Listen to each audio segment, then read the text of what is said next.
ಏನಣ್ಣ ಇಷ್ಟೊತ್ತು? ಹೆಂಗ್ ನಡೀತೈತೆ ಊರ್ಲಿ? ಏನ್ ಸಮಾಚಾರ, ಏನ್ ಕತೆ? ಏನಿಲ್ಲಣ್ಣ, ನಿಮ್ಮಂಥವ್ರು ಇರಬೇಕಾದ್ರೆ ನನಗೆ ಯಾಕೆ ತಲೆನೋವು? ಏನಣ್ಣ ಹೇಗೆ ನಡೀತೈತೆ ಕೆಲಸ? ಏನಿಲ್ಲಣ್ಣ, ಹಂಗೆ ನಿಮಗೆ ಗೊತ್ತಲ್ಲಣ್ಣ, ಮಾಮೂಲಿ ಹೆಲ್ತ್ ಪ್ರಾಬ್ಲಮ್ಮು ಸ್ವಲ್ಪ. ಕಷ್ಟ ಮನುಷ್ಯನಿಗೆ ಬರದೆ ಮರಕ್ಕೆ ಬರುತ್ತಾ? ನಾವು ಅದನ್ನೆಲ್ಲ ಸಾಲ್ವ್ ಮಾಡಬೇಕು. ರಾತ್ರಿ ನಿಂಗೆ ಅಮೌಂಟ್ ಕಳಿಸಿದೆ. ಅಣ್ಣ ನೋಡಿದೆ, ಬಂತು, ನೋಡಿದೆ ಅಣ್ಣ. ಈ ನೀವ್ಯಾರ ನನಗೆ ಗೊತ್ತಿಲ್ಲ. ಈ ಕಡೆ ಸ್ವಂತ ಅಣ್ಣ ತಮ್ಮದಿರು ಹೆಂಗೆ ಇದು ಮಾಡೋದು ಅಂತಲೇ ನಂಗೆ ಗೊತ್ತಾಗ್ತಾಯಿಲ್ಲಣ್ಣ ನನಗೆ. ಬಟ್ ಏನು ಅಂತ ಅಂದರೆ, ಗೊತ್ತಿಲ್ಲದೆ ಇರೋರು ನಮ್ಗೆ ಹೆಲ್ಪ್ ಮಾಡ್ತಾರಲ್ಲ, ಅದೊಂದೇ ತುಂಬ ಖುಷಿ ಪಡೋ ವಿಚಾರ ಅಣ್ಣ. ಇವತ್ತಿನ ಸಂಬಂಧಿಕರು ನಿಯತ್ತಿಲ್ದಿರೋ ನಾಯಿಗಳು. ಏನು ಮಾಡೋಕ್ಕಾಗಲ್ಲ. ಸಹಾಯನ ಮನುಷ್ಯನಿಗೆ ಮಾಡಬೇಕು, ಬೇರೆಯವ್ರಿಗೆ ಮಾಡಿದ್ರೆ ವ್ಯತ್ಯಾಸ ಇರಲ್ಲ. ಕಷ್ಟದಲ್ಲಿರೋ ಮನುಷ್ಯನಿಗೆ ಸಹಾಯ ಮಾಡಿದ್ರೆ ದೇವರು ನಮಗೆ ಎಲ್ಲರೂ ಕೊಡ್ತಾನೆ. ಆ ದೇವ್ರು ನೀನೇ ಕಣಣ್ಣ ನನಗೆ.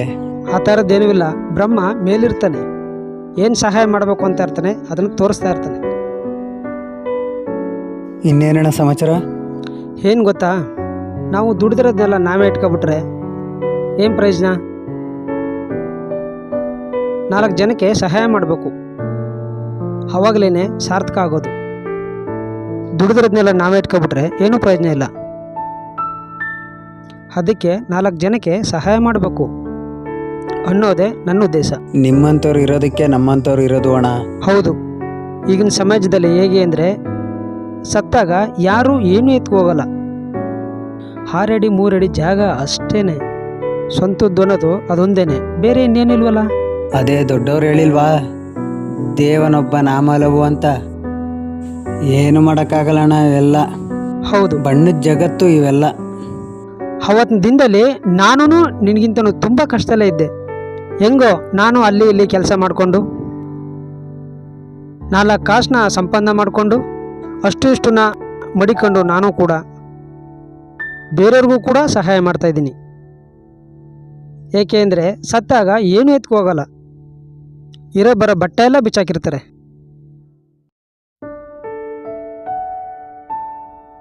ಅಣ್ಣ ನಿಮ್ಮ ಮಾತು ತುಂಬ ಇಷ್ಟ ಆಯಿತು ಅಣ್ಣ ನನಗೆ. ಅದಕ್ಕೆ ಅಲ್ವಣ್ಣ ನೀವು ಅಂದರೆ ನಂಗೆ ತುಂಬ ಇಷ್ಟ ಅಣ್ಣ. ನಿಮ್ಮಂಥವ್ರ ಸ್ನೇಹ ಸಿಕ್ಕಿದ್ದೇ ಹೆಚ್ಚು ಅಣ್ಣ ನನಗೆ. ತುಂಬ ಥ್ಯಾಂಕ್ಸ್ ಅಣ್ಣ. ಒಬ್ಬ ಮನುಷ್ಯ ಸಾಯೋ ಕೊನೆ ತರಗೂ ಹೆಲ್ಪ್ ಮಾಡ್ತಾನೆ ಇರ್ತಾನೆ. ಅಣ್ಣ ನಾನು ಚಿಕ್ಕದ್ರಿಂದ ನೋಡ್ತಾ ಇದ್ದೀನಿ ಅಣ್ಣ, ಬುದ್ಧಿ ಬಂದಾಗ್ಲಿಂದ. ಒಂದು ನಾನು ನಂಬೋದು ಇಬ್ಬರಣ್ಣ, ಒಂದು ದೇವರು, ಇನ್ನೊಂದು ನೀವಣ್ಣ. ನಿಜವಾಗ್ಲೂ ಅಣ್ಣ. ಹಂಗೇನು ಅಂತ ಅಂದ್ಕೋಬೇಡ. ನಾವು ದುಡಿದಿರೋದ್ಲಿ ಅಷ್ಟೋ ಸಹಾಯ ಮಾಡಿದ್ರೇ ಒಳ್ಳೆಯದು. ಎಲ್ಲನೂ ನಾವೇ ಮಡಿಕೊಂಡು ಹೋದರೆ ಪ್ರಯೋಜನ ಇರಲ್ಲ ಅಲ್ವಾ? ಏನಕ್ಕೆ ನಾವೆಲ್ಲ ನೋಡ್ಕೋಗೋದು? ಅತಿ ಆಸೆ ಗತಿ ಕೇಡು. ಬಂದಿದ್ದಷ್ಟೇ ಮಾಡಬೇಕು. ಅದನ್ನು ಮಾಡಲಿಲ್ಲ ಅಂದರೆ ಏನೂ ಪ್ರಯೋಜನ ಇರಲ್ಲ ಅಲ್ವಾ? ನಾವು ಹೋಗ್ಬೇಕಾರೆ ಏನೂ ಎತ್ಕೋಗಿರಲ್ಲ, ಎಲ್ಲ ಬಿಟ್ಟೋಗಿರ್ತೀವಿ. ಈ ವಿಷಯನ ನಮ್ಮ ಜನಗಳು ತಿಳ್ಕೊಬಿಟ್ರೆ ನಮ್ಮ ದೇಶ ಎಲ್ಲೋ ಹೋಗಿರುತ್ತೆ. ಓ ಅಣ್ಣ, ನಿಮ್ಮ ಮಾತು ನಿಜ. ನನ್ನ ಜಾಗ, ನನ್ನ ಮನೆ, ನನ್ನ ಆಸ್ತಿ, ನನ್ನ ದುಡ್ಡು.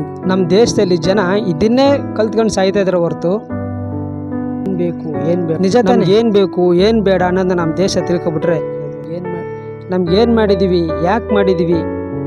ನಾನು ಎಷ್ಟೋ ಕಡೆ ನೋಡಿದ್ದೀನಿ, ಎಷ್ಟೋ ಮನೆಗಳನ್ನ ನೋಡಿದ್ದೀನಿ.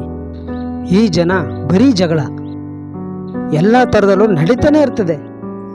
ಏನು ಗೊತ್ತಾತನು, ನಾನು ಬಾಡಿಗೆಗಿದ್ದೀನಲ್ಲ ಮನೆ, ಅಲ್ಲಿ ಅಪ್ಪ ಮಗ ಇಬ್ಬರೂ ಚೆನ್ನಾಗೇ ಇದ್ದಾರೆ. ಎಲ್ಲ ಕಡೆನೂ ಓಡಾಡ್ತಾ ಇದ್ದಾರೆ. ಏನು ಬೇಕು ಏನು ಬೇಡ ಎಲ್ಲ ಥರದಲ್ಲೂ ಚೆನ್ನಾಗಿದ್ದಾರೆ. ಆದರೆ ಅವ್ರ ಅದೃಷ್ಟ ನೋಡು, ಅಪ್ಪ ಮಕ್ಕಳಿಗೆ ಜಗಳ ಶುರು ಆಸ್ತಿಗೋಸ್ಕರ. ಮಗ ಅವ್ರ ಅಪ್ಪನ್ನೇ ಸಾಯಿಸ್ಬಿಟ್ಟಿದ್ದಾನೆ. ಅಂಥ ಸಿಚುವೇಶನು ಇವತ್ತಿನ ದಿನದಲ್ಲಿ. ಯಾರನ್ನು ನಂಬಬೇಕು, ಯಾರನ್ನು ಬಿಡಬೇಕು ಒಂದು ಗೊತ್ತಾಗ್ತಲ್ಲ ಈ ಸಮಾಜದಲ್ಲಿ. ನಿಜ ಅಣ್ಣ. ದುಡ್ಡು ದುಡ್ಡು ದುಡ್ಡು ಅಂತ ಸಾಯ್ತವೆ ಮುಂಡೆವು, ನೆಮ್ಮದಿನೇ ಇಲ್ಲ.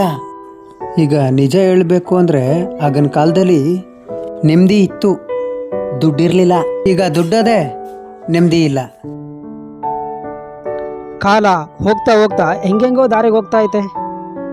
ಅಣ್ಣ ನೀನೇನು ಹಿಂಗಂದ್ಬಿಟ್ಟೆ. ಇನ್ನೊಂದು ಕ್ವಾಟ್ಲೆ ಏನು ಗೊತ್ತಾ, ನಾನು ಇದೀನಲ್ಲ ಆಫೀಸಲ್ಲಿ ಹ್ಮ್ ಅವ್ರ ಬಾಸು, ಹಾ ನನ್ನ ಫ್ರೆಂಡ್ ಅವ್ರ ಬಾಸು, ಅವನ ಹೆಂಡ್ತಿನೇ ಹೊಡ್ಕೊ ಹೊಂಟೋಗವನೆ. ಓಹೋ ಏನೂ ಮಾಡೋಕ್ಕಾಗಲ್ಲ. ಇವತ್ತು ನಿಂದಲ್ಲಿ ಹೆಂಗೆ ಅಂದರೆ, ಈ ಕಾಲದಲ್ಲಿ ಎಷ್ಟೋ ಜನ ಗಂಡನ ತಲೆ ಮೇಲೆ ಕಲ್ಲೆ ತಪ್ಪಿಟ್ಟು ಓಡೊಂಟೋಗೋರವ್ರೆ. ಎಲ್ಲ ದುಡ್ಡು. ಅಣ್ಣ ನೀವು ನಮ್ಮ ಸಂಬಂಧಿಕರು ಅಲ್ಲ, ಆದರೂ ನಮ್ಗೆ ಇಷ್ಟೊಂದು ಹೆಲ್ಪ್ ಮಾಡಿದಿರಿ. ತುಂಬ ಥ್ಯಾಂಕ್ಸ್ ಅಣ್ಣ. ಇರಲಿ, ಸಹಾಯ ಮಾಡಲೇಬೇಕು. ಏನು ಗೊತ್ತಾ, ನನ್ನ ಕೈಲಿರೋದನ್ನ ನಾನು ಮಾಡಿದ್ದೀನಿ. ಕೈಲಿರೋದನ್ನ ನೀನು ಇರೋದು ಕೂಡ. ಎಷ್ಟೋ ಜನ ತಿಂಡಿ ಇಲ್ದೇನೆ, ಊಟ ಇಲ್ದೇನೆ, ಮಲಗೋಕ್ಕೆ ಜಾಗನೂ ಇಲ್ದೇನೆ ಇಂಥವರೆಲ್ಲ ಇರ್ತಾರೆ. ಹಾಗೆ ನಾನು ಹಿಂಗೆ ಹೆಂಗೆ ಹೆಲ್ಪ್ ಮಾಡಿದ್ನೋ ಅದೇ ರೀತಿ ನೀನು ಕೂಡ ಅವ್ರಿಗೆ ಅಷ್ಟೊಂದು ಹೆಲ್ಪ್ ಮಾಡು. ನಿನಗೂ ನೆಮ್ಮದಿ ಇರುತ್ತೆ, ನೀವು ಮಾಡಿರೋ ಕೆಲಸಕ್ಕೂ ನೆಮ್ಮದಿ ಇರುತ್ತೆ. 4 ಜನ ಒಪ್ಕೋತಾರೆ ಅಲ್ವಾ? ಅಣ್ಣ ನಾನು ನಿಮ್ಮ ತಮ್ಮನಾಗಿ ಹೇಳ್ತಾ ಇದ್ದೀನಣ್ಣ. ನಾನು ನಿಮ್ಮಂಗೆ ಕಷ್ಟದಲ್ಲಿರೋರಿಗೆ ಹೆಲ್ಪ್ ಮಾಡೇ ಮಾಡ್ತೀನಣ್ಣ.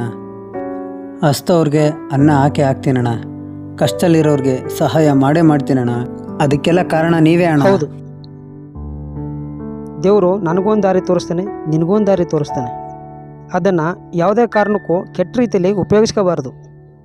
ಒಳ್ಳೆ ರೀತಿಯಲ್ಲಿ ನಿಮ್ಮ ತಲೆಯಲ್ಲಿ ಹೆಂಗೋಡುತ್ತೋ ಅದೇ ರೀತಿ ನೋಡ್ಕೊಂಡೋಗಿ ಸಹಾಯ ಮಾಡೋದು ಕಲಿ. ಅಣ್ಣ ಇತ್ತೀಚೆಗೆ ಎಲ್ಲೆಲ್ಲಿ ನೋಡಿದ್ರು ಭಾರಿ ಗಲಾಟೆ. ಎಲ್ಲಿ ನೋಡಿದ್ರು ಕೇಸು, ಕೊಲೆ ಕೇಸು, ಡಿವರ್ಸು. ಯಾವ ಕೋರ್ಟ್ಗೆ ಹೋಗು ಬರೀ ಹೆಂಗಸರೇ ನಿಂತಿರ್ತಾರೆ. ವಯಸ್ಸಾಗಿರೋರು ಆ ಕಡೆ, ವಯಸ್ಸಾಗಿಲ್ಲದಿರೋರು ಈ ಕಡೆ. ಬರೀ ಕಿತ್ತಾಡ್ತಾನೇ ಇರ್ತಾರೆ ಅಣ್ಣ. ನಮಸ್ಕಾರ ಸೋಮು. ಬಾ ಸೋಮು, ಏನು ಸಮಾಚಾರ? ನಮಸ್ಕಾರ ಅಣ್ಣ, ನಿಮ್ಮನ್ನೇ ನೋಡೋದ ಅಂತ ಬಂದೆ. ತುಂಬ ಥ್ಯಾಂಕ್ಸ್ ಅಣ್ಣ. ನೀವು ಸೇರಿಸಿದ ಕಂಪ್ನಿಲಿ ನನಗೆ ಪ್ರಮೋಷನ್ ಕೊಟ್ಟಾರೆ ಅಣ್ಣ. ಅದಕ್ಕೆ ಚೀಫ್ ಗೆಸ್ಟ್ ಆಗಿ ನಿಮ್ಮನ್ನೇ ಕರೆಯೋದ ಅಂತ ಬಂದೆ ಅಣ್ಣ. ಥ್ಯಾಂಕ್ಸ್ ಅಣ್ಣ. ಅವತ್ತು ಅಲ್ಲಿ ನನಗೆ ಒಂದು ಹೊತ್ತು ಅನ್ನಕ್ಕೂ ಪರದಾಡೋ ಟೈಮಲ್ಲಿ ನೀವು ನನ್ನ ಭೇಟಿಯಾಗಿ ಅಲ್ಲಿ ಕೆಲಸಕ್ಕೆ ಸೇರಿಸಿದ್ದಕ್ಕೆ ತುಂಬ ಕಷ್ಟಪಟ್ಟು ಒಂದು ಒಳ್ಳೆ ಕೆಲಸ ಮಾಡಿದೆ ಅಣ್ಣ. ಅದ್ರ ಪ್ರತಿಫಲ ಇವತ್ತು ನನಗೆ ದೇವ್ರು ನನಗೆ ಕೊಟ್ಟೆ ಅಣ್ಣ. ಏನು ಅಂದ್ಕೊಂಡೆ ಅಂದರೆ, ಕಷ್ಟ ಅಂತ ಬಂದಾಗ ದೇವರು ಯಾವನೊಬ್ಬ ಕೈ ಹಿಡಿತೀನಿ ಅಂತ ಅಂದ್ಕೊಂಡೆ. ಸೊ ಅದು ನಿಜ ಆಯಿತು. ಏನಿಲ್ಲ ಅಣ್ಣ, ಈಗ ಅವರು ಈವೆಂಟ್ ಅರೇಂಜ್ ಮಾಡಿದ್ರು. ಅಲ್ಲಿಗೆ ಗೆಸ್ಟಾಗಿ ಯಾರೋ MLA ಹೇಳಿದರು. ನಾನು ಅದಕ್ಕೆ ಬೆಳ್ಳಿತೆರೆ ಹಿಂದೆ ಒಂದಷ್ಟು ಜನ ಆ್ಯಕ್ಟ್ ಮಾಡ್ತಾರೆ. ನಿಜವಾದ ಜೀವನದಲ್ಲಿ ಆ್ಯಕ್ಟ್ ಮಾಡೋ ನಿಮ್ಮನ್ನೇ ಗೆಸ್ಟಾಗಿ ಈವೆಂಟ್ ಮಾಡಬೇಕು ಅಂತ ನಮ್ಮ ಮ್ಯಾನೇಜರ್ಗೆ ಹೇಳಿದ್ದೀನಿ. ಅವರು ತುಂಬ ಖುಷಿಯಿಂದ ಒಪ್ಕೊಂಡ್ರು. ನಾನು ಮನೆ ಹತ್ರ ಹೋಗಿದ್ದೆ, ಅಲ್ಲಿ ಇರಲಿಲ್ಲ. ಅದಕ್ಕೆ ಅಣ್ಣ ಇಲ್ಲಿ ಬಂದೆ. ಇರಲಿ, ನನಗೂ ಕೂಡ ತುಂಬ ಖುಷಿ ಆಯಿತು. ಯಾಕೆ ಅಂದರೆ, ನಾ ತೋರಿಸಿರೋ ಕೆಲಸದಲ್ಲಿ ಇಷ್ಟೊಂದು ನಿಷ್ಠೆಯಿಂದ ಕೆಲಸ ಮಾಡಿದ್ದೀರಿ ಅಂದರೆ ನನಗೂ ಒಳ್ಳೆ ಹೆಸರಿದೆ. ನನಗೂ 4 ಜನ ಮಾತಾಡ್ತಾರೆ. ಅದೇ ನನಗೆ ತುಂಬ ಖುಷಿ.